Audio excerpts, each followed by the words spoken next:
영혼 구원과 찬송 이라는 제목으로 말씀 전하고 기도하도록 하겠습니다.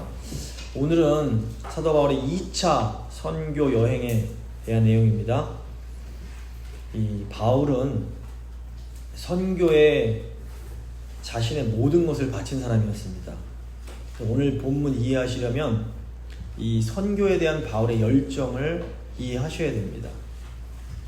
바울은 이방 지역에 복음 전하고 교회를 세우는 것에 아주 지대한 관심이 있었습니다.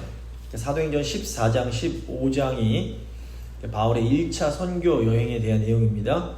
여기 보시면 바울이 루스드라라는 곳에서 선교하다가 이 반대자들에게 돌을 맞아서 거의 죽게 된 적이 있습니다. 근데 이 루스드라라는 곳이 그 바울의 고향인 다소와 굉장히 가까웠습니다. 그러니까 이 루스드라에서 산 하나만 넘으면 이제 다소가 오는 겁니다. 근데 그 다소에서 그 사도 바울을 파송한 수리아 안디옥 교회까지 굉장히 가까웠습니다. 한 120km 정도 됐는데, 그러니까 바울이 안디옥 교회로 돌아가려고 했다면 이 다소로 가면 되는 겁니다. 그런데 바울은 거의 죽었다가 다시 일어나서 근처 도시인 더베란 곳으로 가서 선교를 합니다. 그리고 바울이 다시 자기가 돌 맞아서 죽을 뻔한 루스드라로 다시 돌아가게 됩니다. 사도행전 14장 21절 후반부부터 보시면 바울이 루스드라와 이고니온과 안디옥으로 돌아가서 제자들의 마음을 굳게 하여 이 믿음에 머물러 있으라 권하고, 또 우리가 하나님의 나라에 들어가려면 많은 환난을 겪어야 할 것이라 하고 각 교회에서 장로들을 택하여 금식기도하며 그들이 믿는 주께 그들을 위탁하고, 이렇게 되어 있습니다. 그러니까 바울에게 중요한 것은 자신의 안전이라든가 자신의 행복이 아니었습니다. 그러니까 바울은 교회를 위해서 고난받고 순교를 할 각오가 되어 있었던 겁니다. 이런 바울의 각오를 알아야 2차 선교 여행을 시작할 때 왜 바울이 그토록 마가 데리고 가는 것을 반대했는지를 이해할 수가 있습니다. 물론 마가에게 이제 새로운 기회를 줘서 그를 세우려는 이 바나바의 의도, 그 마음도 결코 잘못된 것은 아니었습니다. 저희가 잘 아는 것처럼 훗날 마가가 회복이 돼서 바울의 사역에 큰 도움을 주는 사역자로 성장을 하게 됩니다. 근데 이제 중요한 것은 이 바울이라는 사람에게는 이 선교가 자신의 모든 것을 다 바쳐서 감당해야 하는 그런 일이었다라는 겁니다. 이 바울은 신약교회를 대표하는 이방인의 사도입니다. 그러니까 신약 성경의 3분의 1 이상을 바울이 기록을 했습니다. 그래서 이 바울을 통해서 우리는 하나님께서 주신 이 교회의 사명이 무엇인지를 알 수가 있는 겁니다. 물론 그렇다고 우리가 바울이랑 같이 살 수 있는가? 그렇지 못합니다. 하지만 교회는 이 바울의 선교적 열정에 주목해야 됩니다. 바울의 열정은 사람들에게 복음을 전함으로 하나님이 주신 복을 나누고 또 믿음의 공동체인 이 교회를 든든하게 세우는 거였습니다. 그래서 오늘 본문 통해서 이 바울의 선교적 열정과 그 지혜에 대해서 한번 생각해 보도록 하겠습니다. 세 부분으로 나눠서 오늘 본문 살필 텐데, 첫 번째 영혼 구원, 두 번째 선교적 지혜, 세 번째 찬송의 능력입니다. 먼저 영혼 구원에 대해 생각해 보겠습니다. 누군가 구원을 요청할 때 우리는 그 영혼을 구원해야 됩니다. 16절 보시면 우리가 기도하는 곳에 가다가 점치는 귀신 들린 여종 하나를 만나니 점을 쳐서 그 주인들에게 큰 이익을 주는 자라. 이 사도 바울이 성령님의 인도하심에 따라서 빌립보란 곳에 도착을 했습니다. 마게도니아 지역의 중심 도시입니다. 바울이 빌립보에 가서 그 강가에 있는 유대인들의 기도처를 찾아가서 복음을 전했습니다. 바울이 복음을 전할 때 루디아라는 그 자주 장사를 만나고 이 여자가 복음을 믿고 세례를 받게 됩니다. 루디아는 빌립보 교회의 첫 번째 교인으로서 바울 일행을 자기 집에 머물도록 강권을 합니다.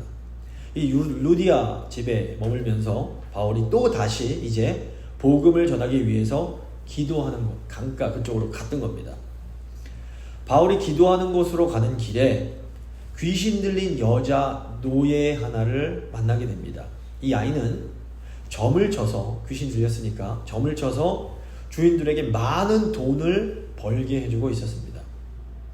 문제는 이 여자아이가 바울 일행을 계속해서 따라다니면서 소리를 지르는 겁니다. 17절 보시면 그가 바울과 우리를 따라와 소리질러 이르되 이 사람들은 지극히 높은 하나님의 종으로서 구원의 길을 너희에게 전하는 자라. 귀신 들린 아이가 외치는 이 말은 분명한 사실이었습니다. 바울과 실라는 하나님의 종으로서 구원의 길을 전하고 있었습니다. 복음서 보시면 더러운 귀신들이 예수님을 볼 때마다 예수님을 알아보고 당신은 하나님의 아들입니다. 어째서 오셨습니까? 이렇게 따져댔습니다. 예수님은 정말로 하나님의 아들이셨습니다. 여기 굉장히 중요한 의미가 있습니다. 예수님이 누구신지를 아는 지식이 우리를 구원케 하는 게 아니라는 겁니다. 물론 우리가 구원을 받으려면 예수님이 어떤 분이신지 반드시 알아야 됩니다. 하지만 예수님이 누군지 안다는 그 지식이 우리를 저절로 구원시켜 주지는 못합니다. 귀신도 예수님이 누구신지는 알았던 겁니다. 예수님이 누구신지를 아는 것만으로는 부족합니다. 우리가 구원을 받으려면 예수님이 누구신지 알고 그 예수님을 내 삶의 구주로 인정하고 받아들여야 됩니다. 예수님을 구주로 받아들인다라는 것은 예수님이 우리의 주인이 되시는 것을 의미합니다. 예수님이 주인이 된 사람은 이제 나의 뜻이 아니라 예수님의 뜻, 예수님의 말씀대로 살아가게 됩니다. 여기서 꼭 기억하셔야 될 것이 예수님은 선한 목자라는 사실입니다. 이 선한 목자인 예수님은 항상 우리에게 좋은 것만 주십니다. 예수님은 절대로 우리를 나쁜 길로 인도하지 않으십니다. 물론 때로 예수님께서 우리를 힘든 길로 인도하실 수는 있습니다. 그런데 그것은 그 힘든 길이 그 길로 가야 우리가 풍성한 생명, 푸른 초장으로 갈 수 있기 때문입니다. 그러므로 우리가 언제나 예수님께서 인도하시는 그 길을 따라가야 되는 겁니다. 자, 18절 보시면 이같이 여러 날을 하는지라 바울이 심히 괴로워하여 돌이켜 그 귀신에게 이르되 예수 그리스도의 이름으로 내가 내게 명하노니 그에게서 나오라 하니 귀신이 즉시 나오니라. 그러니까 귀신 들린 소녀가 며칠 동안 바울 일행을 계속 따라다닙니다. 이 소녀가 바울을 향해서 이 사람들은 지극히 높으신 하나님의 종으로서 구원의 길을 여러분에게 알려주는 분들입니다. 외치는 겁니다. 근데 이것 때문에 바울이 굉장히 괴로워합니다. 영어 성경 보시면 annoyed, 귀찮았다고 번역이 좀 잘못된 것이고 힘들어한 겁니다. 바울이 왜 이렇게 힘들어했을까요? 바울은 그 소녀를 함부로 도와줄 수가 없었습니다. 귀신 들린 여종에게는 주인이 있었습니다. 그리고 이 주인들이 그 여자아이가 점을 치게 해서 큰 돈을 벌고 있었던 겁니다. 만약에 귀신을 내쫓아서 여자아이가 점치는 능력을 잃어버리면 소녀의 주인들이 결코 가만히 있지 않았을 겁니다. 바울의 경험상 그동안 전도에서 핍박 많이 받아봤지 않습니까? 현지에 이렇게 있는 사람들이 극렬하게 반대하는 곳에서는 선교를 하기가 너무너무 어려웠습니다. 근데 아이가 계속해서 바울을 따라다니면서 이분들은 구원의 길을 전하는 분들입니다. 외치는 겁니다. 이 아이의 외침이 아마도 바울에게는 제발 저 좀 구원해 주세요. 제발 저 좀 살려주세요. 이런 외침으로 들렸을 겁니다. 이때 바울이 굉장히 고민이 됐을 겁니다. 사실상 바울이 귀신 한 마리 쫓는 거 이거는 바울한테 힘든 일이 아니었습니다. 하지만 이 소녀를 구해주면 빌립보에서는 더 이상 선교를 못하게 될 수도 있었던 겁니다. 저희가 이제 지지난주에 바울이 얼마나 힘들게 빌립보에 도착했는지 저희가 함께 살펴봤습니다. 여기 갈려도 안 되고 안 되다가 겨우겨우 인도받고 온 곳이 빌립보인 겁니다. 그래서 바울이 이 소녀 때문에 너무너무 괴로웠습니다. 한국에는 이제 조카가 얼마 전에 이 해병대에서 제대를 했습니다. 제대 직후에 이제 다른 해병대 친구와 함께 바닷가에 놀러 갔다 그럽니다. 근데 그곳에서 두 여성이 바닷물에 휩쓸려서 막 도움을 청하고 있는 겁니다. 나름 해병대고 이걸 위해서 그냥 주저하지 않고 친구와 함께 이제 그 분들을 구하러 들어갔습니다. 그런데 급류가 너무 심해서 구하기가 쉽지가 않더랍니다. 나중에는 해상 구조팀 3명이 더 붙었는데도 이게 어려웠습니다. 물살이 너무 심해서 조카와 친구 또 해상 구조팀 3명까지도 거의 막 죽을 뻔한 그런 위험에 처하게 됩니다. 다행히 결국에는 다 이제 구조가 되긴 됐다 그럽니다. 제가 이 소식을 이제 전해 듣고 나서 잠시 고민을 했습니다. 야, 다음부터는 위험하니까 절대 구하러 들어가지 말아라. 말을 해야 되나? 아니면 야, 잘했다. 다음에도 이렇게 용기 있게 구해라. 이렇게 말을 해야 되나? 고민이 되는 겁니다. 조카만 생각하면 야, 다시는 그런 위험한 일 하지 마. 말하고 싶습니다.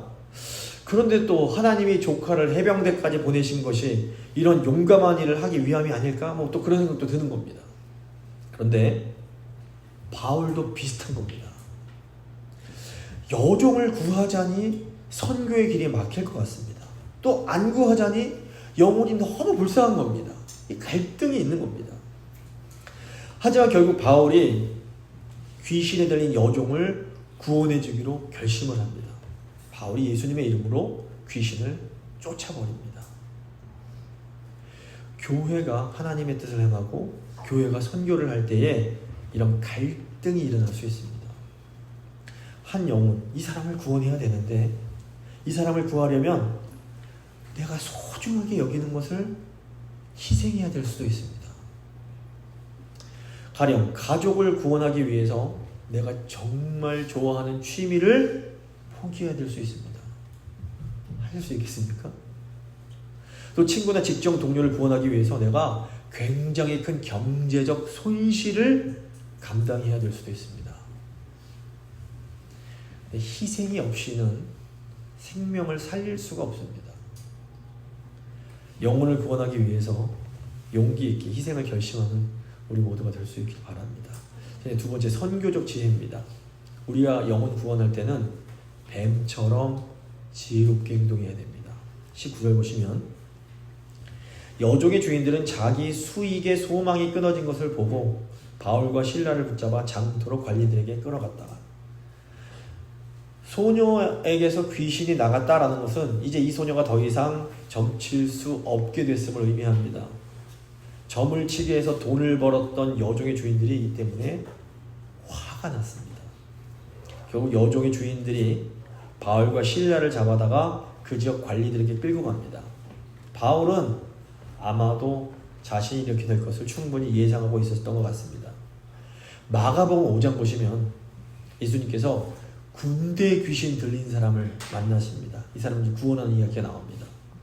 이때 군대 귀신이 예수님께 저희를 그냥 내쫓지 마시고 저 돼지떼에게 들어가게 해달라고 부탁을 합니다. 예수님께서 허락하시니까 그 사람에게서 귀신들이 나가서 돼지떼로 다 들어갑니다. 그러자 자그마치 2,000마리가 되는 돼지떼가 전부 갈릴리 호수로 뛰어들어서 몰살을 당하게 됩니다.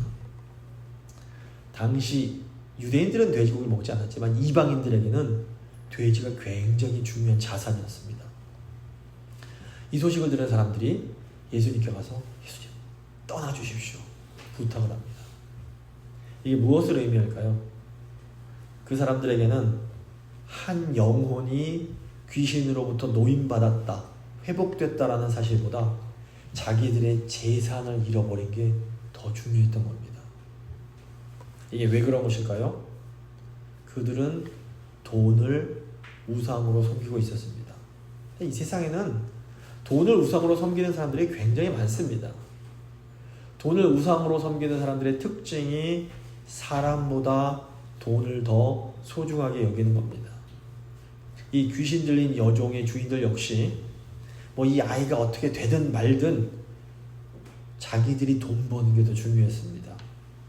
물론 이 사람들이 자기들이 화가 난 게 돈 때문이라고 말하지 않습니다. 20절부터 21절 보시면 상관들 앞에 데리고 가서 말하되 이 사람들이 유대인들인데 우리 성을 심히 요란케 하여 로마 사람인 우리가 받지도 못하고 행하지도 못할 풍속을 전한다 하거늘. 여종의 주인들이 화가 난 이유는 사실상 경제적 손실 때문입니다. 하지만 그들은 이 바울 일행이 로마인들이 받아들이지 못할 풍속을 전한다라고 선동을 합니다. 이거 거짓 선동입니다. 오늘날에도 이런 일들이 사실 비일비재하게 일어납니다. 사람들은 자기 목적을 이루기 위해서 거짓으로 사람들을 선동합니다. 이렇게 거짓말로 다른 사람들을 선동하는 것이 전형적인 마귀의 역사입니다. 예수님을 죽일 때도 마귀는 사람들로 하여금 거짓 증거를 하게 만들어서 사람들을 막 선동을 했습니다. 22절부터 24절 보시면 무리가 일제히 일어나 고발하니 상관들이 옷을 찢어버리고 옷을 찢어 벗기고 매로 치라 하여 많이 친 후에 옥에 가두고 간수에게 명하여 든든히 지키라 하니 그가 이러한 명령을 받아 그들을 깊은 옥에 가두고 그 발을 착고에 든든히 채웠더니 빌립보는 로마의 식민지였습니다. 로마의 식민지에서 로마 시민권이 있는 사람을 신문도 하지 않고 채찍질하고 감옥에 가두는 것은 굉장히 심각한 범죄였습니다. 바울은 로마 시민이었기 때문에 사실상 매맞고 감옥에 들어갈 이유가 없었습니다. 바울이 이 사실 누구보다 잘 알고 있었습니다. 그런데 바울이 자신과 신라가 로마 시민이라는 것을 의도적으로 말하지 않고 그냥 매를 맞아버립니다. 왜 그런 것일까요? 이것은 빌립보 교회를 보호하기 위한 바울의 전략이었습니다. 만약에 바울이 자신이 로마 시민임을 밝히고 그냥 아무 일도 없이 무사히 빠져나왔으면 이 여종의 주인들이 계속해서 왕심을 품고 바울에게 복수하려고 했을 겁니다. 바울에게 앙심을 품은 사람들은 결국에는 바울뿐 아니라 바울이 세운 교회도 핍박하고 해를 주려고 했을 겁니다. 이때 바울의 전략이 뭡니까? 바울은 자신이 그냥 억울하게 매를 맞고 감옥에 갇힘으로 빌립보의 관리들로 하여금 자기에게 빚을 지게 만듭니다. 이를 통해서 바울은 빌립보의 로마 관리들에게 빌립보 교회를 보호해 달라고 요구할 수 있게 됩니다. 로마 시민이었던 바울은 자신이 전하는 복음과 교회를 위해서 자신이 가진 것, 자신의 신분을 최대한 이용합니다. 나중에 사도행전 25장 보셔도 바울이 로마에 가서 복음 전하기 위해서 이 로마 시민으로서의 상속법을 이용을 합니다. 바울은 선교에 열정이 불타오르는 사람이었지만 결코 막 단순 무식하고 나이브한 사람이 아니었습니다. 바울은 교회를 지키고 또 복음을 전하기 위해서 자신이 할 수 있는 모든 것을 다 동원합니다. 우리 그리스도인들은 착한 것과 순진한 것을 동일시할 때가 많습니다. 하지만 교회가 선교를 할 때 결코 순진해서만은 안 되는 겁니다. 이 세상은 교회가 선교하는 거 결코 좋아하지 않습니다. 대놓고 복음 전하는 사람 총으로 쏴 죽이는 게 이 세상입니다. 마태복음 10장 보시면 예수님은 제자들을 전도하러 보내시면서 내가 너희를 세상에 보내는 것이 양을 이리 가운데로 보내는 것과 같다 이렇게 말씀하십니다. 그래서 예수님께서 제자들한테 뭐라 그러시냐면 뱀처럼 지혜로우면서도 비둘기처럼 순결하라 말씀하십니다. 그러니까 바울이 일부러 안 맞아도 된 매를 맞은 것은 뱀처럼 지혜로운 행동이었던 겁니다.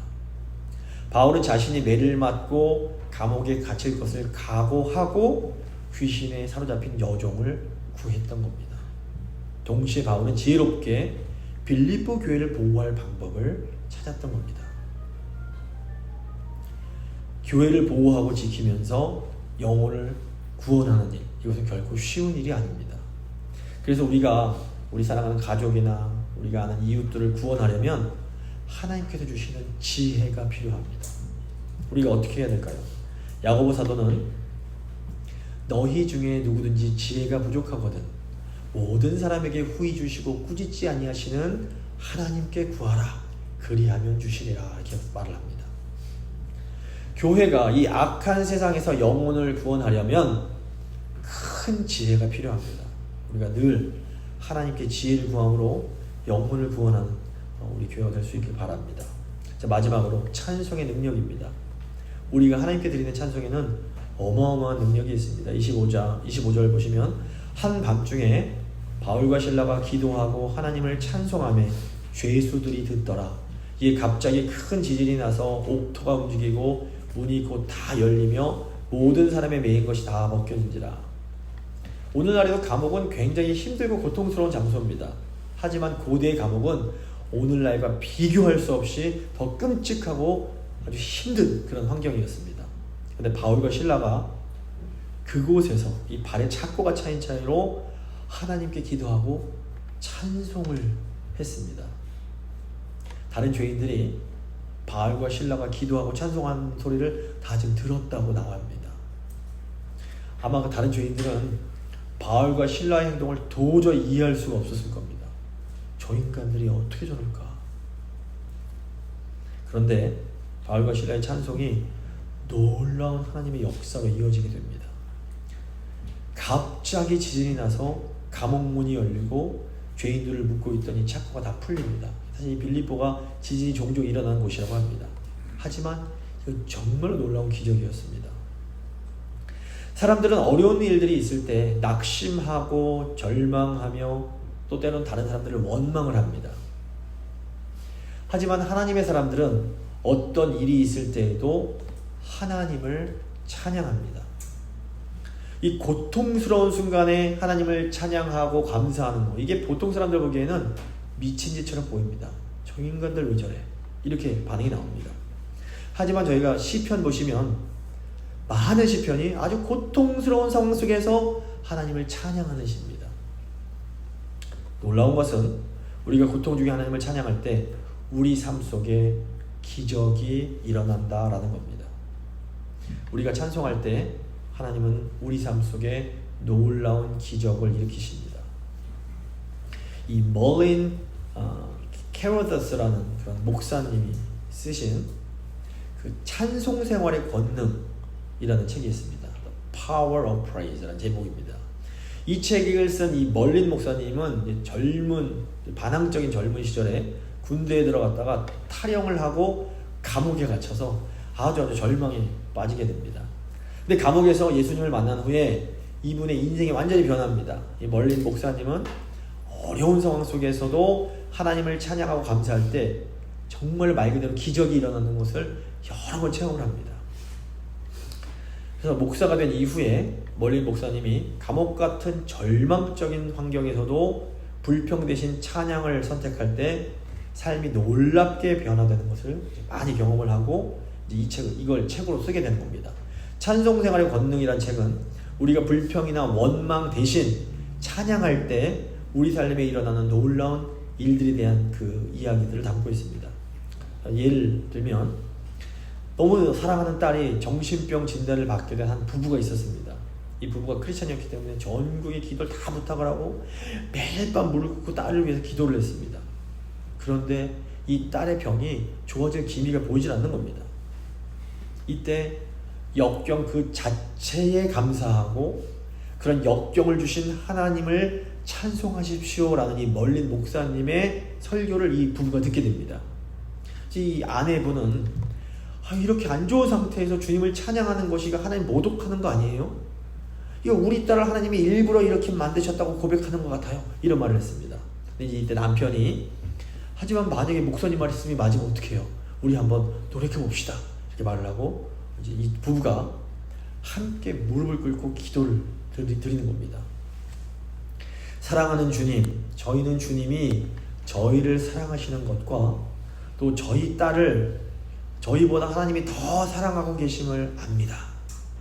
주님께서 저희 딸을 위해서 가장 의미 있는 삶을 준비하고 계심을 믿습니다.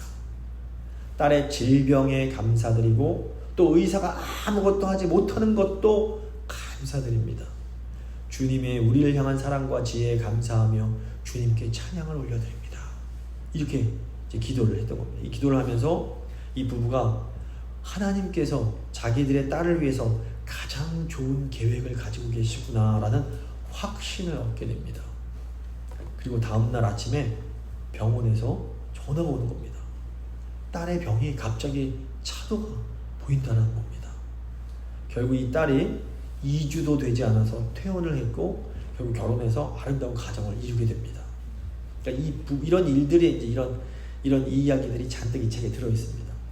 이 부부의 찬송은 도저히 가능성이 없어 보이던 딸을 완쾌하게 만듭니다. 그러니까 감사와 찬송은 놀라운 능력이 있습니다. 바울과 실라가 감옥에서 착고에 차인 채로 하나님을 찬송할 때 지진이 일어나면서 감옥문이 열리게 됩니다. 그러므로 우리의 상황이 너무 좋지 않고 앞이 보이지 않는 터널과 같을지라도 우리는 하나님을 신뢰하며 찬송해야 됩니다. 어려운 상황 속에서 하나님을 찬송함으로 놀라운 기적을 경험하는 우리가 될 수 있기를 바랍니다. 말씀을 마무리 지어보도록 하겠습니다. 누군가 도움을 요청할 때 우리는 용기 있게 그 영혼을 구원해야 됩니다. 영혼을 구원하기 위해서 우리는 때로 소중한 것을 희생해야 될 수도 있습니다. 영혼을 구원하려면 놀라운 지혜가 필요합니다. 그래서 우리는 하나님께 늘 지혜를 달라고 기도해야 됩니다. 찬송에는 놀라운 능력이 있습니다. 어려운 상황 속에서 하나님을 찬송할 때 하나님은 우리 삶 가운데 놀라운 기적을 일으켜 주십니다. 용기와 지혜로 영혼을 구원하며 어떤 상황 속에서도 하나님을 찬송함으로 하나님의 놀라운 역사를 경험하는 우리 모두가 될 수 있기를 간절히 소망합니다. 잠시 믿음의 기도 드리십니다.